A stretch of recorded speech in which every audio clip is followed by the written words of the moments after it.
Hello दोस्तों, स्वागत है आप सभी का मेरे यूट्यूब चैनल पर। तो जैसा कि हम लोग देख रहे थे इग्नू बीसीए का BCS 12 दिसंबर 2023 का सॉल्यूशन, ठीक है। इससे पहले मैंने इसका सभी क्वेश्चन करवा दिया है और आज हम लोग देखने वाले इसमें क्वेश्चन नंबर 2 का सी। तो देखिए ये क्वेश्चन कह रहा है find how many terms of the GP √3, 3 add up to 120 + 40 √3, ठीक है। तो यहाँ पे हम लोग को पूछ रहा है कि कितने टर्म है GP में जो ये इस तरह से चलते चलते इतना दूर तक जाए, यानी कि 120 + 40 √3 तक जाए, ठीक है। तो देखिए काफ़ी इंटरेस्टिंग क्वेश्चन है और इजी भी है और मज़ा भी आएगा बनाने में। तो चलिए हम लोग यहाँ पे देख लेते हैं। तो देखिए GP इसमें निकालना है हम लोगों को। तो यहाँ पे हम लोग को पहले पता करना है कि इसमें क्या क्या है।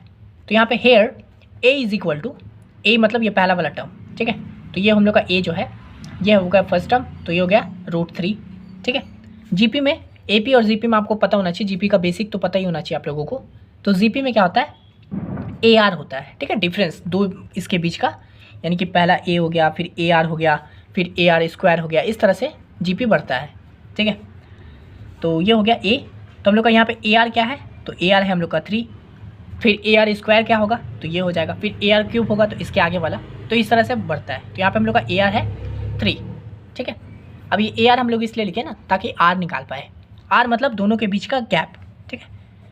जैसे AP में क्या होता है, D होता है दोनों के बीच में, A + D, A + 2D, इस तरह से बढ़ता है ना। तो यहाँ पे A AR ऐसे करके बढ़ता है। तो R निकालने के लिए क्या करना होगा हम लोग को, तो सेकेंड टर्म जो है यानी कि AR divided by first term, तो AR डिवाइडेड बाय A, ठीक है।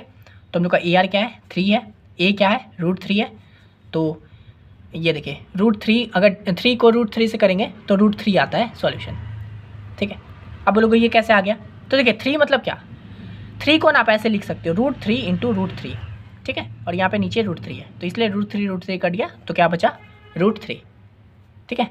3 मतलब √3 × √3, रूट का मतलब होता है ना हाफ, यानी कि जो भी वैल्यू है ना, अगर आप उसको, अगर मान लीजिए यहाँ पे 21 होता तो √21 × √21 21 ही होता है, ठीक है। तो ये हम लोग को पता चल चुका है। तो यहाँ पे हम लोगों का R का वैल्यू आ चुका है √3। अब देखिए हम लोगों को क्या बोला है, how many terms of the up to, तो टर्म्स निकालना है ना। तो टर्म्स का फॉर्मूला होता है हम लोग का SN = ये फार्मूला है, ठीक है। ये आपको याद करना है, सिंपल, एक्स्ट्रा कुछ नहीं दिमाग लगाना है। SN = A ब्रैकेट में R⁻n-1 डिवाइडेड बाय R-1, ठीक है। अब देखिए यहाँ पे SN, यहाँ पे देखिए हम लोग को दिया हुआ है SN एड अप टू, कितना दूर तक जाने बोला है, तो इतना। हाउ मेनी टर्म्स तक जाने बोला है, तो इतना। तो टर्म्स हम लोग का लास्ट कितना बोल रहा है, तो 120 + 40 √3। तो SN का वैल्यू हम लोग को दिया हुआ है 120 + 40 √3 = अब यहाँ पे जो जो वैल्यू हम लोग को है पता उसको डाल दीजिए। तो A का वैल्यू हमको पता है √3 हो गया, ब्रैकेट में R का वैल्यू भी हम लोग को निकालें अभी, √3 हो गया, √n का वैल्यू हम लोग को नहीं दिया हुआ है, ठीक है। ये SN है, यानी कि ऐड अप टू, मतलब कितने टर्म्स है वो दिया हुआ है, ठीक है। लेकिन कितना वैल्यू में, मतलब कितना, जैसे यहाँ पे 1 2 3 हुआ ना, तो ये n कितना तक जाएगा तो यहाँ पहुँचेंगे हम लोग, वो पूछा है। तो वही हम लोग को n अब फाइंड करना है। तो यहाँ पे हम लोग को n नहीं पता है, तो n एज इट इज़ रहेगा -1 डिवाइडेड बाय R का वैल्यू जो भी है √3 -1 हो गया। तो अब आगे देखिए हम लोग क्या करेंगे, इन दोनों के बीच में से ना कॉमन निकालेंगे, ठीक है। तो देखिए इसको कैसे कॉमन निकालोगे आप लोग सोचोगे तो देखिए यहाँ पे आप लोग बोलोगे कि 40 कॉमन निकल सकता है दोनों में से, और मैं बोलता हूँ कि 40 √3 कॉमन निकल सकता है, ठीक है। तो देखिए हम लोग कैसे निकालेंगे, तो इन दोनों के बीच में से हम लोग कॉमन निकाल सकते हैं 40 √3, ठीक है। अब देखिए मैं आपको एकदम डिटेल में समझाने के लिए, अगर हम लोग 40 √3 अगर इसमें से कॉमन निकालते हैं तो कैसे वर्क करता है, तो यानी कि क्या काम हुआ, तो 120 डिवाइडेड बाय 40 √3 जो कॉमन निकाले हैं, प्लस 40 √3 में से हम लोग क्या कॉमन निकालें, तो 40 √3, ठीक है। तो इसी तरह से रियलिटी में वर्क करता है। मान लीजिए अगर मैं आपको बोल देता हूँ कि 56 8x + 8y, तो आप इन दोनों में से कॉमन निकालोगे तो इसका मतलब क्या निकालोगे, अगर सोचो तो कैसे निकलेगा, सिंपल सोचेंगे तो आप बोलोगे 8 कॉमन निकल जाएगा, और यहाँ पे क्या बचेगा, तो अंदर बचेगा 7x प्लस इसमें से 8 निकल गया, तो क्या बचेगा सिर्फ y। लेकिन ये असलियत में काम कैसे किया है, तो देखिए जब हम लोग 8 कॉमन निकाले तो क्या हुआ, ये जो 56x है इसमें से 8 कॉमन निकाले तो 8 डिवाइड हो गया, फिर प्लस 8y और जब हम लोग 8 कॉमन निकाले तो अंदर 8 डिवाइड हो गया, ठीक है, तब ना जाके 8 7 56, तो यहाँ पे 7x हुआ और ये 8 कट गया तो सिर्फ y बचा, ठीक है। अगर ये आप लोग को नहीं पता था तो आज आप लोगों ने कुछ नया सीख लिया ये चीज़। अगर मान लीजिए आप लोग नहीं ऐसे नहीं हो तेज कि डायरेक्ट निकाल पाते हो दोनों में से, तो आप ऐसे करके निकाल लीजिएगा, ठीक है। तो देखिए हम लोग 40√3 निकाले, इसलिए सबके साथ डिवाइड हो गया, इधर ये एज इट इज़ रहा, ठीक है। अब देखिए आगे हम लोग इसको सॉल्व करेंगे। तो देखिए इसको हम लोग जब सॉल्व करेंगे ना तो ये 40 से ये कट हो जाएगा, ठीक है, 3 बार में, तो यहाँ पे क्या बच गया, 3 हो गया, 40 या 120 होता है तो वो हो गया, और 3 डिवाइडेड बाई √3, तो मैंने यहाँ पे ही बताया था 3 डिवाइडेड बाई √3 क्या होता है, √3 होता है, क्योंकि हम लोग 3 को √3 इंटू √3 लिख सकते हैं, और नीचे वाले √3 से ऊपर वाला 1 कट जाएगा, तो अंदर क्या बचा, √3 प्लस, और इसमें से ये दोनों कट गया तो 1 बचा, ठीक है। तो ये हो गया। तो यहाँ पे देखिए हम लोग 40√3 कॉमन भी निकाल लिए, तो अंदर क्या बचा, √3 + 1, ठीक है। कोई वीडियो में ना यहाँ से डायरेक्ट यहाँ पे आ जाता है कि 40√3 कॉमन निकाली और अंदर बच गया √3 + 1। बुक में भी शायद ऐसी है कि डायरेक्ट यहाँ पे आ गया है। तो ये चीज़ कैसे आता है वो देखिए, ये ऐसे वर्क करता है, ठीक है, इज इक्वल टू ये एज इट इज़ रहेगा। अब देखिए हम लोग को यहाँ पे 40√3 into √3 + 1 is equal to this. तो देखिए ये दोनों ऊपर वाला पार्ट है और ये दोनों मल्टीप्लाई में, तो इसलिए ये √3 और ये √3 कट जाएगा, इक्वल टू क्या है, क्योंकि इस तरफ आके वो डिवाइड हो जाता तो कट जाता, तो डायरेक्ट काट दीजिए। तो यहाँ पे क्या बचा हम लोग का 40√3 + 1।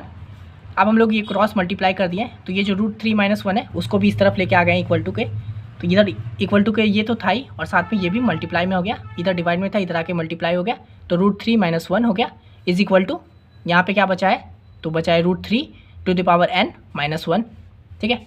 अब देखिए इन दोनों में से ये वाला देखिए, अब इसको देखिए 40 तो है, ये देखिए √3 + 1 √3 - 1, ये कोई फॉर्मूला लग रहा है आप लोग को, देखिए a + b a - b, अरे हाँ ये तो हो गया, a + b a - b, क्या होता है फॉर्मूला, a² - b², ठीक है। तो यहाँ पे हम लोग का a क्या है, -3 √3 है, तो √3 का स्क्वायर माइनस b क्या है, 1 है, तो 1 का स्क्वायर, समझे ना, a + b a - b, तो उसका होता है a² + b, a² - b², ठीक है। तो ये लिख दिया, 40 इधर है, ये सेम रहेगा। अब देखिए √3 का स्क्वायर मतलब √3 इंटू √3 यानी कि 3 हो गया, √3 इंटू √3 रूट कर गया 3 हो गया, तो वो हो गया 3 - 1 इज इक्वल टू दिस। इसको सॉल्व करेंगे तो क्या हो जाएगा, 3 में से 1 गया 2 बचेगा, 2 इंटू 40 80 इज इक्वल टू, अब देखिए यहाँ पे ये √3, इस √3 को आप ऐसे लिख सकते हो ना, √3 का मतलब क्या हुआ, √3 को आप ऐसे लिख सकते हो 3 का पावर हाफ, मैंने बताया था ना कि √3 का मतलब 3 का जो होता है वो हाफ होता है, तो 3 का पावर हाफ हो गया, इसको ऐसे लिख सकते हैं। तो यहाँ पे भी वही लिखे √3 का पावर हाफ, और यहाँ पे देखिए n है, तो ये 1 हाफ के साथ n मल्टीप्लाई हो जाएगा तो 3, और फिर 1/2 इंटू n हो जाएगा, तो क्या हो जाएगा n/2, तो वही देखिए वही लिखा 3 n/2 - 1। फिर इसको सॉल्व करेंगे तो क्या आ जाएगा, हाँ ये देखिए -1 इधर है, इधर लेके आ गए हम लोग उसको, तो प्लस कर दिए, तो 81 80 + 1 हो गया 81 is equal to 3 to the power n - 2, ठीक है, n/2। फिर इसको हम लोग देखिए, अब ये देखिए ये है 3 का पावर n/2 और यहाँ पे 81 है, तो इसको ना हम लोग क्यों ना ऐसा बना दें जिससे कि नीचे का वैल्यू सेम रह जाए, और फिर हम लोग यहाँ से डायरेक्ट ऊपर से ही n का वैल्यू लिया है, ठीक है। तो यहाँ पे देखिए जब सॉल्यूशन करने जाओगे ना, तो यहाँ पे देखिए नीचे 3 है, तो आप लोग को ऐसे चोर बुद्धि लगाना है कि नीचे यहाँ पे भी 3 आने वाला है, ठीक है। तो देखिए अब 81 है, तो 3 का स्क्वायर 3 इंटू 3 क्या होता है, 9 होता है, ठीक है। फिर अगर हम लोग 9 में 3 को मल्टीप्लाई कर देंगे तो 27 होता है ना, फिर 27 में 3 का मल्टीप्लाई कर देंगे तो आता है 81, तो यानी कि 3 का पावर 4 हो गया, 3 का पावर 4 इज इक्वल टू, यहाँ पे है 3 का पावर n/2, ठीक है। तो अब देखिए नीचे का वैल्यू दोनों सेम है, तो हम लोग समझ जाते हैं कि ऊपर का वैल्यू भी, अगर नीचे का वैल्यू हम लोग का दोनों का सेम है तो उसका जो पावर में रहता है ना वो इक्वल हो जाता है, ठीक है। तो यहाँ पे हो गया n/2 इज इक्वल टू 4, ठीक है। ये इधर लिखते हैं, तो मैंने यहाँ पे लिख दिया है n/2 इज इक्वल टू 4 हो गया। अब ये बाई 2 इधर है, उधर जाके मल्टीप्लाई हो जाएगा, तो n इज इक्वल टू क्या हो गया 8, ठीक है। तो यहाँ से हम लोगों का वैल्यू आ गया n का वैल्यू 8, और हम लोगों को यही फाइंड करना था कि हाउ मेनी टर्म्स कितना चाहिए, तो हम लोग को 8 टर्म चाहिए, कहाँ तक पहुँचने के लिए, यहाँ तक पहुँचने के लिए, ठीक है। तो बस यही था इस क्वेश्चन में। अब आगे हम लोग देखेंगे 2 का D नंबर। तो यहाँ देखिए 2 का D नंबर क्वेश्चन क्या कर रहा है, write de Moivre theorem and use it to find I + √3 to the power 3। ये क्वेश्चन तो इतना इंपॉर्टेंट है, मतलब मोस्ट इंपॉर्टेंट। ये ऐसा है कि हर बार ही आएगा। ये जून 22 में भी आया था, दिसंबर 22 में भी आया था, शायद जून 2023 में आया था, उससे पहले भी 21 में आया था, 20 में भी आया था। ये क्वेश्चन एवरग्रीन है, हमेशा ही आता है ऐसा ही, ठीक है। लेकिन अब यहाँ पे ना देखिए, हमेशा मेजॉरिटी टाइम ऐसे आता है √3 + i to the power 3, यानी कि write de Moivre theorem and use it to find ये √3 + i का पावर 3, और यहाँ पे i + √3 का पावर 3। तो आप बोलोगे अरे यार ये तो अलग अलग हो गया। तो अगर ऐसा सोचते हो तो यहाँ पे आपने गलती कर दी, ठीक है, क्योंकि ये जो है और ये जो है दोनों सेम है, ठीक है। अगर आपको ऐसे दिया है तो आप उसको इस फॉर्म में लिख दीजिए, और इस फॉर्म में दिया तो इस फॉर्म में तो दिया ही हुआ है, ठीक है। तो यहाँ पे डी मोब्रे थ्योरम में ना क्या होता है, ये जो i वाला पार्ट होता है ना, इसको कहते हैं i वाला पार्ट, यानी कि इमेजिनरी पार्ट, ठीक है, वैल्यू, और ये जो √3 है ये होता है रियल वैल्यू। तो अगर जब भी हम लोग कोई भी अगर ऐसा दिया जाता है जिसमें i को पहले कर दिया जाता है, तो उसको आप अपने से ले आइए √3 + i, ठीक है, क्योंकि पहला नंबर जो होता है वो रियल होना चाहिए, दूसरा इमेजिनरी होना चाहिए, और ये दोनों प्लस ही में, तो इसको ऐसे लिखिए वैसे लिखिए, बात तो एक ही है, ठीक है। तो अगर आपने ये कर दिया है, ठीक है, तो ये देखिए यहाँ पे लिखेंगे फर्स्ट रीअरेंज इट सम, तो क्या हो गया √3 + i का पावर क्यूब, और ये अब यहाँ पे आ गए। और ये क्वेश्चन मैंने हर पेपर में ही बताया है। जब आप लोग ये दिसंबर 2023 का जब आप पीछे देखने जाओगे, जून 23 का देखोगे, दिसंबर 22 में देखोगे, मैंने सेम क्वेश्चन बनाया है, सेम प्रोसेस है, सब कुछ सेम। फिर जून 2022 में भी था, मैं फिर से बताया हूँ उसमें, ठीक है। तो मैं ऐसा नहीं करता हूँ ना कि अगर ये चीज़ आता है बार बार आ चुका है तो मैं वीडियो बोल दूँ कि जाके आप उसमें देख लो, मैं ऐसा नहीं करता हूँ। मैं हर पेपर में बता देता हूँ ताकि लोगों को भटकना ना पड़े इधर उधर, ठीक है। सबको एक ही प्लेलिस्ट में उनको सभी मिल जाए, इसलिए मैं बार बार बता देता हूँ। तो यहाँ देखिए हम लोग क्या कर दिए, रीअरेंज दिस टर्म √3 + i का पावर क्यूब, ठीक है। अब हम लोग सेम इसको बनाएंगे। तो देखिए आगे हम लोग क्या करेंगे, डी मोब्रे निकालना है ना, तो now put √3 + i in the polar form, ठीक है, पोलर फॉर्म में लिखेंगे। तो आप देखिए पोलर फॉर्म क्या होता है, तो पोलर फॉर्म ऐसे होता है r ब्रैकेट में cos θ + i sin θ, ये होता है हम लोग का पोलर फॉर्म, ठीक है, r ब्रैकेट में cos θ + i sin θ, ठीक है। तो हम लोग वही कर दिए, √3 + i = हम लोग इसको पोलर फॉर्म से इक्वेट कर दिए, √3 + i = r cos θ + i sin θ। आगे हम लोग इसको सॉल्व करेंगे, तो √3 + i इधर रहेगा, ये r जो है ये ब्रैकेट के अंदर सभी के साथ मल्टीप्लाई हो जाएगा, तो ये हो गया r cos θ प्लस ये r इसके साथ भी मल्टीप्लाई हो जाएगा, तो क्या हो जाएगा r i sin θ, ठीक है, सिंपल। अब यहाँ से देखिए हम लोग वैल्यू इक्वेट कर देंगे। ये जो है i वाला पार्ट जो है वो i वाला पार्ट i वाले के साथ हो जाएगा, और ये जो रियल वाला है वो रियल के साथ होगा। i मतलब समझ गए, इमेजिनरी वाले का, यहाँ पे देखिए i है तो ये इमेजिनरी नंबर है इसका, और इधर ये i है इमेजिनरी, और ये √3 रियल है इधर, और इधर ये r cos θ रियल है। तो दोनों को इक्वेट कर देंगे, तो क्या हो जाएगा √3 = हो गया r cos θ, और यहाँ पे i है, i मतलब यहाँ पे कुछ नहीं मतलब 1 है, तो 1 हो गया, 1 = r sin θ। आई हट गया, आई इमेजिनरी है, बस बताने के लिए कि इमेजिनरी है, ठीक है। आई एक्चुअली एग्जिस्ट नहीं करता है, पर अगर हमको वैल्यू दिखाना है तो वहाँ पे लिख देते हैं कि वो आई है, इमेजिनरी है। तो यहाँ पे इसलिए हम लोग का 1 हो गया, और यहाँ पे हो गया हम लोग का r sin θ, तो 1 = r sin θ। अब देखिए हम लोगों को √3 मिल चुका, r cos θ मिलता है, तो हम लोग क्या करेंगे, स्क्वायर कर देंगे दोनों का, ठीक है। तो इनका स्क्वायर कर दीजिए, स्क्वायरिंग बोथ साइड, ठीक है। तो हम लोग बोथ साइड करेंगे ना, तो यानी कि ये जो और ये ना, ये दोनों साथ ही में है, तो हम लोग क्या करेंगे ना, इसका जो राइट पार्ट है, सॉरी लेफ्ट, हाँ, तो इसका जो लेफ्ट पार्ट है उसको एक साथ लिख देंगे, यानी कि √3 + 1, ठीक है। तो √3 + 1, और हम लोग दोनों का स्क्वायर कर रहे हैं, इसलिए हो गया √3 का स्क्वायर प्लस 1 का स्क्वायर = ये जो इसका राइट लेफ्ट यार कंफ्यूज हो जाते हैं, राइट कौन सा है अभी मेरा, हाँ राइट, तो इसका राइट वाला पार्ट को इसके राइट वाला के साथ ऐड कर देंगे। तो देखिए यहाँ पे क्या हो जाएगा, r cos θ, यानी कि इन सब का स्क्वायर करें, सॉरी, तो r cos θ का स्क्वायर प्लस r sin θ का स्क्वायर है ना, होल स्क्वायर। तो इन दोनों में से देखिए हम लोगों का क्या कॉमन निकल जाएगा, तो r² निकल जाएगा कॉमन। यहाँ पे देखिए हम लोग जब स्क्वायर कर रहे हैं, यहाँ पे मैं एक और स्टेप लिख देता हूँ, तो ये हो जाएगा r cos θ, और यहाँ पे है r² sin θ स्क्वायर, है ना, मतलब sin² θ यहाँ पे भी। तो आप देखिए इन दोनों में से हम लोग का क्या कॉमन आ जाएगा, तो r² कॉमन आ जाएगा। तो देखिए वही निकालूँ, r² कॉमन आ गया, और अंदर क्या बचा, cos² θ, और ये सब प्लस में बताया था, ये राइट वाला का राइट के साथ प्लस, लेफ्ट वाला का लेफ्ट वाले के साथ प्लस हो गया, देख रहे, √3 + 1 हो गया इधर इस तरह भी। तो यहाँ पे देखिए sin² θ आ गया, r² को कॉमन निकाल लिया। अब हम लोग इसको आगे सॉल्व करेंगे, √3 का स्क्वायर 3 होता है, 3 + 1, 1 का स्क्वायर 1 होता है। अब देखिए ये जो है cos square theta plus sine square theta is equal to 1। ये हम लोग का फॉर्मूला है, ठीक है। अगर आप लोगों ने 12 में साइंस स्ट्रीम से पढ़ा है तो ये आपको बहुत आराम से पता होगा। Cos square theta plus sine square theta is equal to 1 होता है। तो यहाँ पे हम लोग लिख देंगे आर स्क्वायर इंटू 1, ठीक है। इसको सॉल्व करेंगे तो क्या हो जाएगा, 3 इंटू 1 4 हो जाएगा। ये आर स्क्वायर है, इस तरफ से आके डिवाइड में हो जाएगा तो r square is equal to 4 हो जाएगा। और यहाँ पे स्क्वायर है तो स्क्वायर अगर हटता है इस तरफ आता है तो वो रूट में हो जाता है, तो आर इज इक्वल टू हो जाएगा रूट 4 मतलब 2, ठीक है। तो यहाँ पे हम लोग को आर का वैल्यू आ चुका है 2। अब हम लोग क्या करेंगे, ये जो पोलर फॉर्म में लिखे थे ना स्टार्टिंग में, इसमें अब हम लोग को आर का वैल्यू मिल चुका है, तो हम लोग बस सिंपली आर का वैल्यू है पुट कर देंगे, ठीक है। तो यहाँ पे देखिए thus root 3 plus i is equal to r की जगह पे 2 पुट कर दिए, 2 मिल चुका है हम लोग को। कॉस थीटा साइन प्लस आई साइन थीटा, इसको एज इट इज़ रहने देंगे। फिर वही सिंपली इक्वेट कीजिए। अब देखिए ये स्टेप आप फिर से यहाँ पे आते हैं, इसको लिखते हैं, उसके बाद इक्वेट करते हैं। यहाँ पे मैं डायरेक्ट इक्वेट कर दे रहा हूँ। तो देखिए रूट 3 है, ये 2 इन सब के साथ मल्टीप्लाई होता तो क्या हो जाता, रूट 3 इज इक्वल टू हम लोग का ये रियल वाला है तो 2 कॉस थीटा हो जाता, और ये आई वाला का आई के साथ होता तो ये आई इज इक्वल टू, यानी कि आई नहीं है मतलब 1 है, तो 1 इज इक्वल टू क्या हो जाता, ये 2 इसके साथ भी मल्टीप्लाई होता तो 2 साइन थीटा हो जाता है ना। तो 1 is equal to 2 sine theta. फिर वही सॉल्व करेंगे तो देखिए कॉस थीटा है मल्टीप्लाई में है तो ये 2 इधर आके डिवाइड में हो जाएगा तो क्या हो जाएगा रूट 3/2, यानी कि cos theta is equal to root 3/2 हो गया।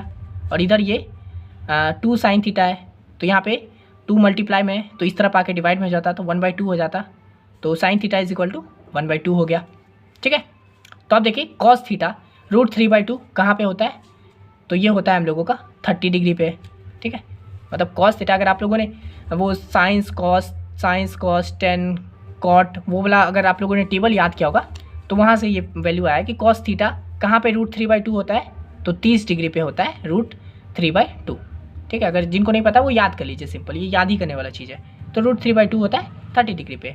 और साइन थीटा का 1/2 कहाँ पे आता है, तो वो भी आता है हम लोग का 30 डिग्री पे। तो यहाँ पे देखिए 30 डिग्री यानी कि हम लोग का थीटा का वैल्यू क्या आ गया है, देखिए दोनों में 30 है तो इसलिए हम लोग का वैल्यू आ गया है 30 डिग्री, ठीक है।